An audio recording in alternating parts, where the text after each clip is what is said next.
Several manufacturers. You could have 10X, you could have General, which is the KS55 crystal clear. You could have flowing, or you could have a transparent knife grade.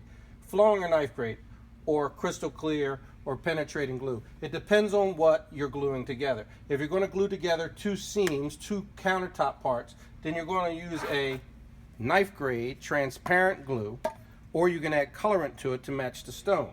Now, if you're going to have a piece that has cracked and needs to be fused back together, you're going to use a flowing glue because it's going to penetrate into the stone and it's going to glue it together better.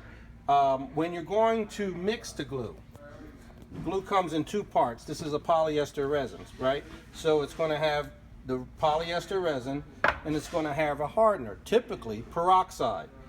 When you're talking about a crystal clear glue, which is also a polyester resin, you need to have a different hardener, which is the MET, or polyethyl ketone. So, very important. Don't get this in your eyes, it'll blind you. So, now we're going to mix the glue. It's the glue. If you can see the proportion of the can of glue to the hardener, that's the proportion of hardener to glue that you need, because this hardener is for this whole can of glue.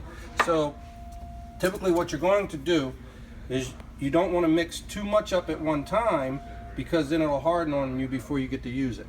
So we're going to put a little bit of glue in a Dixie cup or on a piece of old tile or anything.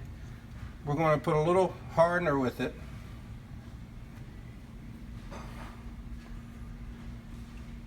The more hardener you use, typically it's the faster that it hardens. But if you use too much hardener, then it's no longer glue. So then you're going to mix it up. Mix it all up like that.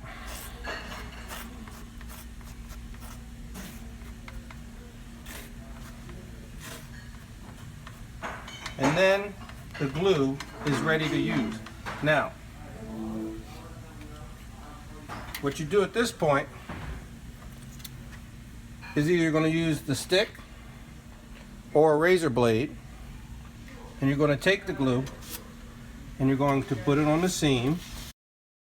You're going to put it in the hole if there's travertine with holes or anything like that. And typically you have 40 minutes of work time and 4 hours till total dry. And that's how you mix glue.